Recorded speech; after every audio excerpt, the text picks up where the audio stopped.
Hello ಅಮ್ಮ ಚಾರು, ಏನಾಯ್ತಪ್ಪ? ಏನಾಯ್ತು ಅಂತ ನಿನಗೆ ಗೊತ್ತಿಲ್ವೇನಮ್ಮ? ತಿಂದಿರೋ ಏಟ್ಗೆ ಅಮ್ಮ ಮೈಯೆಲ್ಲ ನೋವ್ತಾ ಇದೆಯಮ್ಮ. ನಿನ್ ಮುಖದ ಮೇಲೂ ಗಾಯ ಆಗಿದೆ ಅಲ್ವಾ? ಅಲ್ಲಿ ನೀನ್ ಹೆಂಗ್ ಮ್ಯಾನೇಜ್ ಮಾಡ್ತಾ ಇದೀಯಾ? ಪೌಡರ್ ಹಚ್ಕೊಂಡು ಯಾರಿಗೂ ಗೊತ್ತಾಗ್ದಿರೋ ಹಾಗೆ ಮ್ಯಾನೇಜ್ ಮಾಡ್ತಾ ಇದ್ದೀನಿಪ್ಪ. ಮಾತಾಡಕ್ ಆಗ್ಲಿಲ್ಲ ಅಂದ್ರೂ ಫೋನ್ ಮಾಡಿದ್ಯಾ ಅಂದ್ರೆ ಅದ್ಯಾವುದೋ ಶಾಕಿಂಗ್ ಮ್ಯಾಟ್ರೇ ಆಗಿರುತ್ತೆ. ಟೆನ್ಷನ್ ಕೊಡ್ದೇನೆ ಬೇಗ ಹೇಳಮ್ಮ. ಹೌದು ಅಪ್ಪ, ಶಾಕಿಂಗ್ ಮ್ಯಾಟ್ರೆ. ಆ ಕಿಶೋರು ಮನೆಗೆ ಬಂದಾಯ್ತು.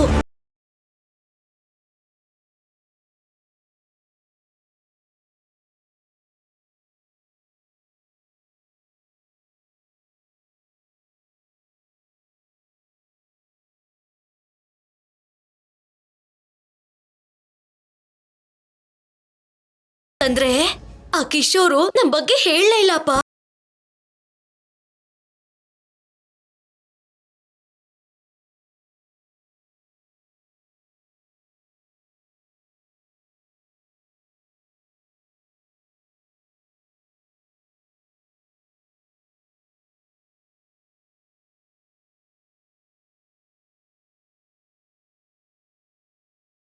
ಎಂತ ಹೇಳ್ಬಿಟ್ಟ? ಇದೇನಮ್ಮ, ಆ ಆಕ್ಸಿಡೆಂಟ್ ಮಾಡಿದ್ದು ನಾನು ಅಂತ ಹೇಳಿಲ್ವಾ? ಹೌದಪ್ಪ, ಅದನ್ನೇ ಹೇಳ್ತಾ ಇರೋದು. ಆಕ್ಸಿಡೆಂಟ್ ಮಾಡಿದ್ದು ನೀವೇ ಅಂತ ಅವನ್ ಹೇಳಲೇ ಇಲ್ಲ. ಅದು ಅಲ್ದೆ ಬಂಗಾರದ ಜಾಗದಲ್ಲಿ ಉಮಾಗೋಲ್ಡ್ ಇಟ್ಟಿದ್ವಿ ಅನ್ನೋ ವಿಷಯನೂ ಕೂಡ ಹೇಳಲೇ ಇಲ್ಲ. ಹೌದಾ? ಹೇಳಿಲ್ವಾ? ಯಾಕೆ ಹೇಳಲಿಲ್ಲ ಅವನು? ನಿಜನ ಮುಚ್ಚಿಡೋದ್ರ ಹಿಂದೆ ಬೇರೆ ಏನಾದ್ರೂ ಪ್ಲಾನ್ ಇದೆ ಅಂತೀಯಾ? ಅದೇ ನನಗೂ ಏನು ಅರ್ಥ ಆಗ್ತಿಲ್ಲ ಅಪ್ಪ. ನಿನ್ಗೆ ಇನ್ನೊಂದು ಶಾಕಿಂಗ್ ನ್ಯೂಸ್ ಹೇಳ? ಏನು, ನಿನ್ನ ಮನೆಯಿಂದ ಹೊರಗಡೆ ಹಾಕೋದ್ರಾ? ಅಪ್ಪ, ಅವ್ರು ನಿಜಾನೇ ಹೇಳಿಲ್ಲ ಅಂದ್ಮೇಲೆ ನನ್ನನ್ನು ಹೇಗಪ್ಪ ಅವ್ರು ಆಚೆ ಹಾಕ್ತಾರೆ? ಸಾರಿ ನಮ್ಮ, ನೀನ್ ಕೊಟ್ಟಿರೋ ಶಾಕೆ ಇಲ್ಲಿ ನೋಡು, ನಾನ್ ತಲೆ ಕೆಲಸ ಮಾಡ್ತಾ ಇಲ್ಲ. ಸರಿ, ನಾನು ಹೇಳದ್ ಕೇಳಿಸ್ಕೊ. ಅವರು ಬಾಯಿಗೆ ಬೀಗ ಹಾಕೊಂಡಿರೋ ಹಾಗೆ ಅವ್ರವ್ರ ಸೂಟ್ ಕೇಸ್ಗೂ ಬೀಗ ಹಾಕೊಂಡು ಆ ಕಿಶೋರು ಆದ್ಯ ಅಮೆರಿಕಾಗ್ ಹೋಗ್ತಾ ಇದ್ದಾರೆ.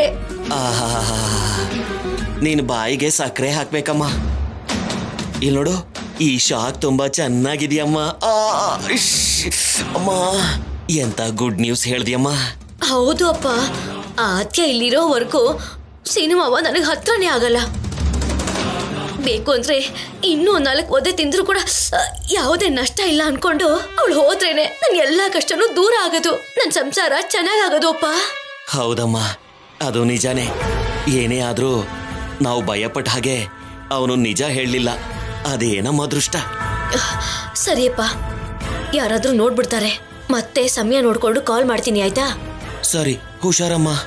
ಚಾರು ಚಾರು ಚಾರು, ಇಲ್ಲಿ ನೋಡು, ನೀನ್ ಯಾರಿಗೂ ಗೊತ್ತಾಗ್ದಂಗೆ ಸೀಕ್ರೆಟ್ ಆಗಿ ಬಿಸಿ ನೀರಲ್ಲಿ ಶಾಖ ತಗೊಳಮ್ಮ. ಸರಿ, ಬಾಯ್. ಅಮ್ಮ,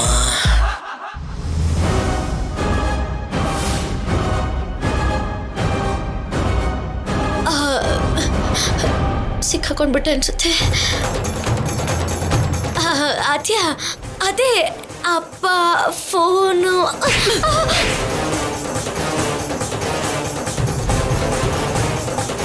ಇದು ಉಮಾ ಗೋಲ್ಡ್ ಒಡವೆಗಳನ್ನ ಇಟ್ಟು ನಮ್ಮತ್ತೆನ ಮೋಸ ಮಾಡಿದ್ದಕ್ಕೆ.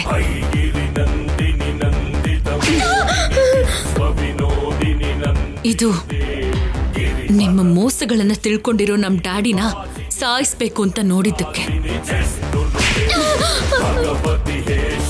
ಇದು ನಮ್ ಡ್ಯಾಡಿ ಏನಾಗಿದಾರೋ ಅಂತ ನಾವೆಲ್ಲರೂ ಟೆನ್ಷನ್ ಮಾಡ್ಕೋತಿದ್ರೆ ಕೋಮಾದಲ್ಲಿದ್ದ ನಮ್ ಡ್ಯಾಡಿನ ನಿನ್ನ ಹತ್ರ ಬಚ್ಚಿಟ್ಕೊಂಡು ಏನು ಗೊತ್ತಿಲ್ಲದೆ ಇರೋ ಹಾಗೆ ನಾಟಕ ಮಾಡಿದ್ದಕ್ಕೆ.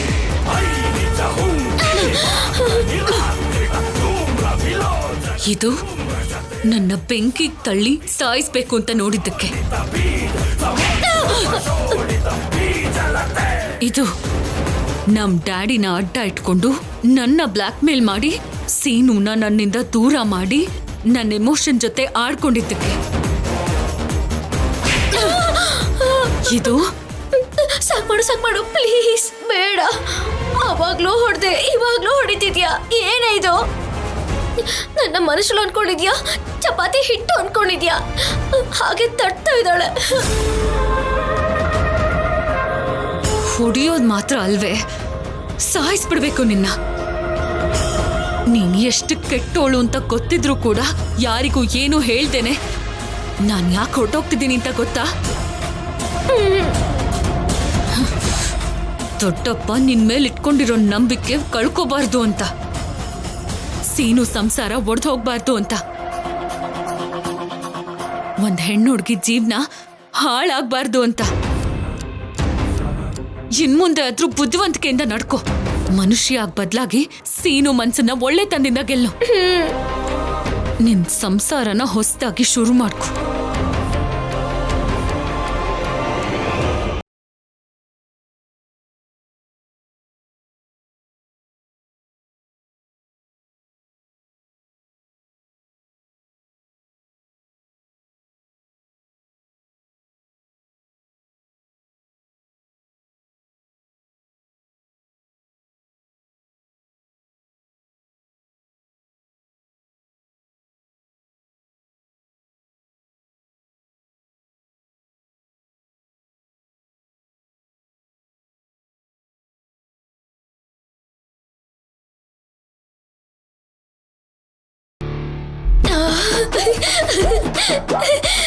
ಎಷ್ಟು ಹೊಡಿತಾಳೋ ಹೊಡಿಲಿ, ಅಮೆರಿಕಾಗ್ ಹೋಗ್ತಾ ಇದ್ದಾಳಂತೆ.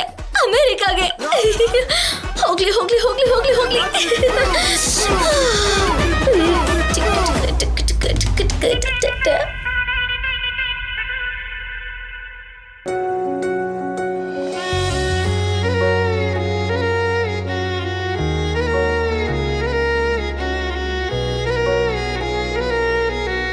ನಾನು ಕೂಡ ನಿನ್ನ ಅಮ್ಮನ ಥರನೇ ನೋಡ್ಕೊಳ್ತೀನಿ.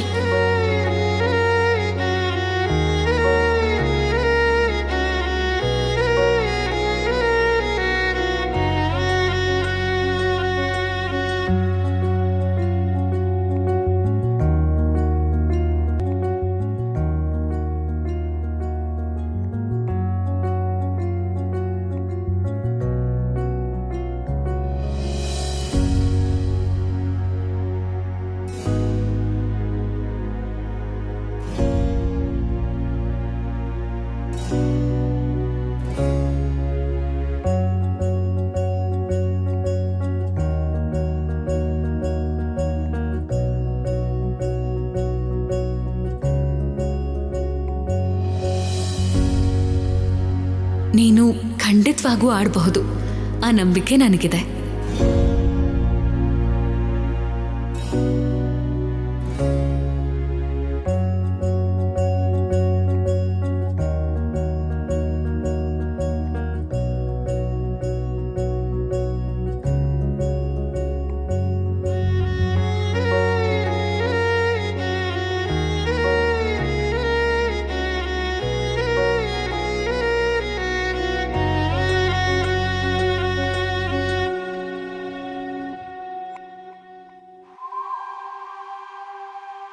ರಾಜಿ, ಏನಾಯ್ತು? ನನಗೇನೂ ಆಗಿಲ್ಲ. ನೀನು ಹೊರಟೋಗ್ತಿದ್ಯಲ್ಲ. ಹೋಗದೆ ಇದ್ರೆ ಹೇಗೆ? ಇರೋ ಪರಿಸ್ಥಿತಿಯಲ್ಲಿಲ್ಲದೆ ಇರುವಾಗ ದೂರ ಇರೋದೇ ಒಳ್ಳೇದು. ಯಾರಿಗೋಸ್ಕರನೂ ನೀನ್ ಯಾಕೆ ಹೋಗ್ಬೇಕು ಅನ್ಕೋತಿದ್ಯಾ? ನನ್ನ ಕೆಟ್ಟ ದಿನಗಳು ನಡೀತಿದ್ದಾಗ, ನಾನು ಕಷ್ಟದಲ್ಲಿದ್ದಾಗ ಯಾವಾಗ್ಲೂ ನೀನ್ ನನ್ನ ಜೊತೆ ಇದ್ದೆ. ಇವಾಗೆಲ್ಲ ಸರಿ ಹೋಗಿದೆ ಅನ್ಕೊಳ್ಳೋವಾಗ ಕಡೆಗೆ ನನ್ನ ಮದ್ವೆಗೂ ಕೂಡ ಇರ್ದೆ ಹೋಗ್ತೀನಿ ಅಂತ ಇದ್ಯಾ. ಹೊರಗಡೆಗೆ ಹೋಗ್ಬೇಕು ಅಂದ್ರೇನೆ ಹೆದರ್ತಿದ್ದೆ. ಹೊಸಬ್ರ ಹತ್ರ ಮಾತಾಡೋದಕ್ಕೂ ನಾಚಿಕೆ ಪಡ್ತಿದ್ದೆ.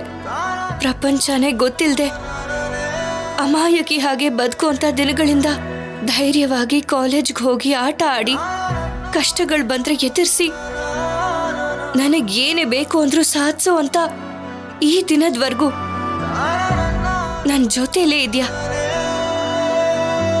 ಇವಾಗೇನೋ ಸಿಂಪಲ್ ಆಗಿ ಹೊರಟೋಗ್ತೀನಿ ಅಂತಿದ್ಯಾ. ನಾನಾಗ ನಿನಗೆ ಜೊತೆಯಾಗಿದ್ದೆ.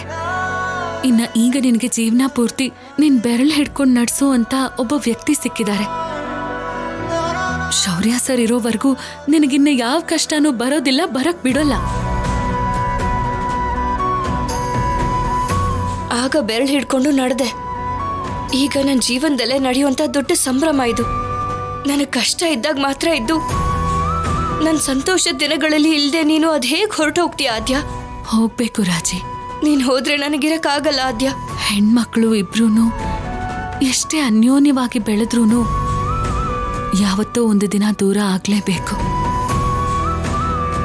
ಒಬ್ರು ಇಲ್ಲ ಅಂದ್ರೆ ನಾನಿರೋದಿಲ್ಲ ಅನ್ನೋ ಆಲೋಚನೆನ ನಿನ್ ಮನ್ಸಿಗೆ ಬರೋಕ್ ಬಿಡ್ಬೇಡ. ನನ್ನಿಂದ ಧೈರ್ಯ ಬಂದಿದೆ ಅಂದೆ, ನನ್ನಿಂದ ಬದಲಾಗಿದ್ದೀನಿ ಅಂದೆ. ಆ ಬದಲಾವಣೆನ ಹಾಗೆ ಇರೋಕ್ ಬಿಡು. ಮತ್ತೆ ನನ್ನ ಅವಶ್ಯಕತೆ ನಿನಗ್ ಬರಬಾರ್ದು, ಯಾವತ್ತಿಗೂ ಬರಬಾರ್ದು. ಅದೇ ಅಲ್ವಾ ನಿಜವಾದ ಬದಲಾವಣೆ. ನನ್ನೊಬ್ಳಿಗ್ ಮಾತ್ರ ಅಲ್ಲ, ಮನೇಲಿರೋ ಎಲ್ರಿಗೂ ನೀನ್ ಬೇಕು ಆದ್ಯ. ಬೇಕು, ಆದ್ರೆ ಇರೋಕ್ಕಾಗಲ್ವಲ್ಲ. ನಾನಿಲ್ಲಿದ್ರೆ ಸ್ವಲ್ಪ ಜನಕ್ಕೆ ಬೇಜಾರಾಗತ್ತೆ. ಯಾರು? ಆ ಚಾರು ಬಗ್ಗೆ ಹೇಳ್ತಿದ್ಯಾ? ಚಾರು ಬೇಜಾರು ಮಾತ್ರನೇ ಮೇಲೆ ಕಾಣಿಸ್ತಿದೆ. ನಿಜ ಹೇಳ್ಬೇಕು ಅಂದ್ರೆ ಚಾರುಗಿಂತ ಹೆಚ್ಚಾಗಿ ನೋವನ್ಭವಿಸ್ತಿರೋದು ಸೇನು. ಅಲ್ಲಿ ಚಾರುನ ಹೆಂಡತಿಯಾಗಿ ಒಪ್ಕೊಳ್ಳೋಕಾಗ್ದೆ, ಇಲ್ಲಿ ಎದುರಾಗಿ ಕಾಣಿಸ್ತಿರೋ ನನ್ನನ್ನ ಹತ್ರ ಮಾಡ್ಕೊಳ್ಳೋಕಾಗ್ದೆ. ಸೇನು ತುಂಬಾ ಅನುಭವಿಸ್ತಿದ್ದಾರೆ. ನಾನಿಲ್ಲಿ ಇಲ್ಲ ಅಂದ್ರೆ ಸ್ವಲ್ಪ ದಿನಕ್ಕೆ ನನ್ನ ಮರ್ತು ಹೋಗಿ ಚಾರುಗೆ ಹತ್ರ ಆಗ್ತಾನೆ. ಅವರು ಚೆನ್ನಾಗಿರ್ತಾರೆ. ಅವ್ರು ಚೆನ್ನಾಗಿರ್ತಾರೆ, ಆದ್ರೆ ನೀನು? ನಾನು ನಿನ್ನಷ್ಟು ಅದೃಷ್ಟ ಮಾಡಿಲ್ವಲ್ಲ ರಾಜಿ. ನಿನ್ನ ಹಾಗೆ ಹೋರಾಡಿ ನನ್ನ ಪ್ರೀತಿನ ಉಳಿಸ್ಕೊಳ್ಳೋಕಾಗ್ಲಿಲ್ಲ. ಆದ್ರೂ ಇಲ್ಲೇ ಇದ್ಕೊಂಡು ಸೇನು ಚಾರು ಇಬ್ರು ಆನಂದವಾಗಿರೋಕಾಗ್ದೆ ಅಡ್ಡ ಆಗಿರ್ಬಾರ್ದು. ನನಗೂ ನಿಮ್ಮನ್ನ ಬಿಟ್ಟು ಹೋಗ್ಬೇಕು ಅನ್ನೋ ಆಸೆ ಇಲ್ಲ, ಆದ್ರೆ ಹೋಗದೆ ಇರೋಕ್ಕಾಗಲ್ಲ. ಒಂದು ನೋವಿಗೆ ನಾವು ಕಾರಣ ಆಗ್ಬಾರ್ದು ಅಂತ ಅನ್ಕೊಂಡ್ರೆ ನಾವು ಮಾಡ್ಬೇಕಾಗಿರೋದು ನಾವು ದೂರ ಇರೋದು ಮಾತ್ರನೇ. ಅದಕ್ಕೆ ನಾನು ದೂರ ಹೊರಟೋಗ್ತಿದ್ದೀನಿ. ಚಾರು ಬಗ್ಗೆ ಯೋಚನೆ ಮಾಡ್ದೆ, ಮಾವನ್ ಬಗ್ಗೆನೂ ಯೋಚಿಸ್ದೆ, ಮತ್ತೆ ನನ್ ಬಗ್ಗೆ ಯೋಚನೆ ಮಾಡಲ್ವಾ?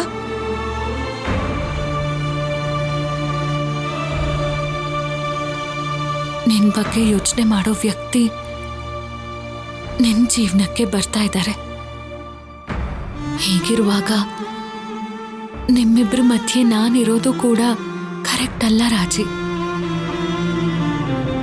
ಎರಡು ಗೆರೆಗಳ ಮಧ್ಯೆ ಒಂದು ಗೆರೆ ಯಾವಾಗ್ಲೂ ಅಡ್ಡವಾಗಿ ಕಾಣಿಸ್ತಿರುತ್ತೆ.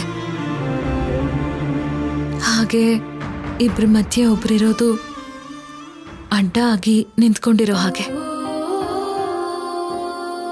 ಇಬ್ರು ಒಬ್ರಿಗೊಬ್ರು ಕಾಣಿಸ್ಬೇಕು ಅಂದ್ರೆ ಮಧ್ಯದಲ್ಲಿ ಮೂರನೇ ವ್ಯಕ್ತಿ ಇರಬಾರ್ದು. ನನಗಿಷ್ಟ ಇದ್ರು ಇಲ್ಲದೆ ಹೋದ್ರು ನಾನು ಹೋಗ್ಬೇಕು. ನನಗೋಸ್ಕರ ಅಲ್ಲ, ನಿಮಗೋಸ್ಕರ ಹೋಗ್ಬೇಕು.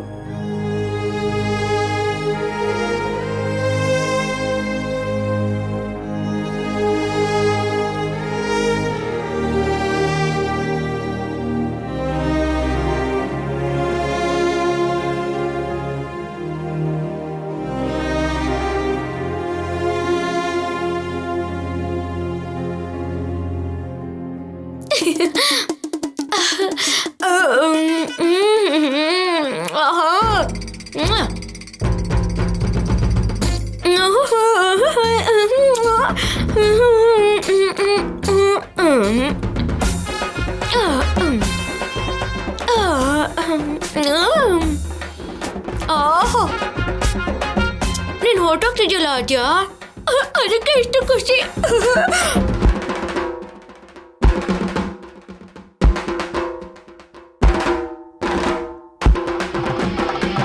ನೋಡವಳನ್ನ ಯಾವ ಭಯನೂ ಇಲ್ಲದೆ ಎಷ್ಟು ನೆಮ್ಮದಿಯಿಂದ ತಿಂತಿದ್ದಾಳೆ ಅಂತ.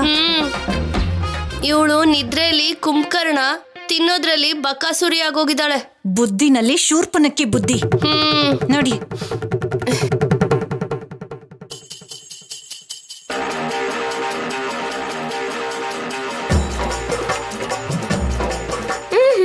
ಅದನ್ನ ಲಾಡು ಅನ್ಕೊಂಡಿದ್ಯಾ ಇಲ್ಲ ಬಟಾಣಿ ಅನ್ಕೊಂಡಿದ್ಯಾ? ಎಲ್ಲ ಒಬ್ಳೆ ತಿಂತಾ ಇದ್ಯಾ? ಸಂತೋಷ ಸಂತೋಷ ಏನಂದೆ? ಸಂತೋಷ.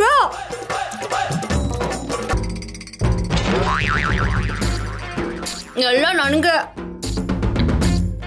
ಖುಷಿ ಆಗ್ತಾ ಇದೆಯಲ್ಲ, ಅದಕ್ಕೆ ಅದನ್ನ ಸೆಲೆಬ್ರೇಟ್ ಮಾಡ್ತಾ ಇದ್ದೀನಿ.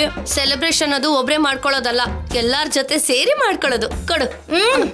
ಅದನ್ನೆಲ್ಲ ಪಕ್ಕಕ್ಕಿಡು, ನೀ ಸುಮ್ಮನಿರು.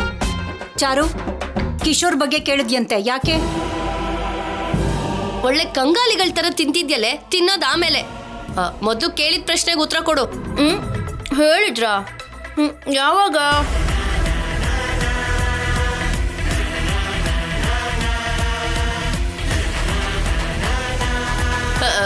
ಇದೇನೆ ಫೋನ್ ಮಾಡಿ ಕೇಳ್ದೆ ಅಲ್ವಾ? ನಾನು ಯಾವಾಗ ಕೇಳ್ದೆ? ಅವ್ರ ಬಗ್ಗೆ ನಾನು ಯಾಕೆ ಕೇಳಿ ಹೇಳಿ?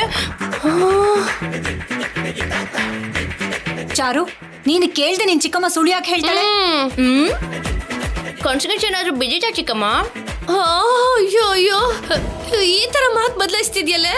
ಇಲ್ಲಿ ಕೇಳಿ, ನಾನು ಯಾರಿಗೂ ಏನೂ ಕೇಳಿಲ್ಲ, ನಂಗೆ ಸುಮ್ಮನೆ ತಿನ್ನಕ್ ಬಿಡಿ. ಅತ್ತೆ, ಮನೇಲಿ ಜಾಂಗೀರ್ ಕೂಡ ಇದೆ ಅಲ್ವಾ? ಯಾಕೆ? ನನ್ನ ಈ ಸಂತೋಷ ಬರೀ ಲಾಡುವಿಂದ ಮುಗಿಯಲ್ಲ, ಅದಕ್ಕೆ. ನಾವು ಕಿಶೋರ್ ಬಗ್ಗೆ ಕೇಳ್ತಾ ಇದ್ರೆ ನೀನು ಲಾಡು ಜಾಂಗೀರ್ ಬಗ್ಗೆ ಕೇಳ್ತಾ ಇದೆಯಲ್ಲೇ? ನಾನು ಯಾರ ಬಗ್ಗೆನೂ ಕೇಳಿಲ್ಲ, ಕೇಳೋ ಅಗತ್ಯನೂ ನನಗಿಲ್ಲ. ನನಗೆ ಬರ್ತಾ ಇರೋ ಕೋಪಕ್ಕೆ ಇವಳು ಕುತ್ತಿಗೆ ಮೇಲೆ ಕಾಲಿಟ್ಟು. ಏನಂದ್ರೆ? ಅಯ್ಯೋ ಏನಿಲ್ಲ, ಹೋಗು. ನನ್ ಸೊಸೆ ಎಷ್ಟು ಚೆನ್ನಾಗಿ ನಡೀತಾ ಇದ್ದಾಳೆ ಅಂತ ಹೇಳ್ದೆ. ನಮ್ಮಮ್ಮನು ಯಾವಾಗ್ಲೂ ಹೇಳ್ತಾನೆ ಇರ್ತಾ ಇದ್ಲು, ಅಂದ ಮೊದ್ಲು ಹುಟ್ಟಿ ಅದಾದ್ಮೇಲೆ ನೀನ್ ಹುಟ್ಟಿದ್ದು ಅಂತ. ಛೀ! ನಾಚಿಕೆ ಕೂಡ ನಾಚಿಕೆ ಪಡೋ ಹಾಗೆ ಎಷ್ಟು ಅಸಹ್ಯವಾಗಿ ನಾಚಿಕೆ ಪಟ್ಕೋತಿದ್ದಾಳೆ ನೋಡು. ಹೌದು, ಅವಳೇನು ಏನು ಕೇಳಲೇ ಇಲ್ಲ ಅಂತಿದ್ದಾಳೆ.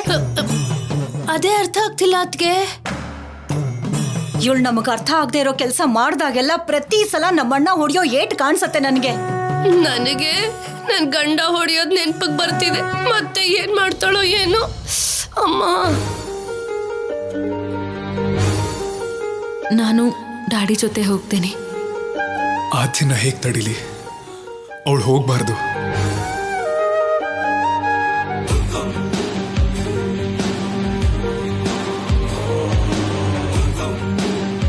ಮಾವ,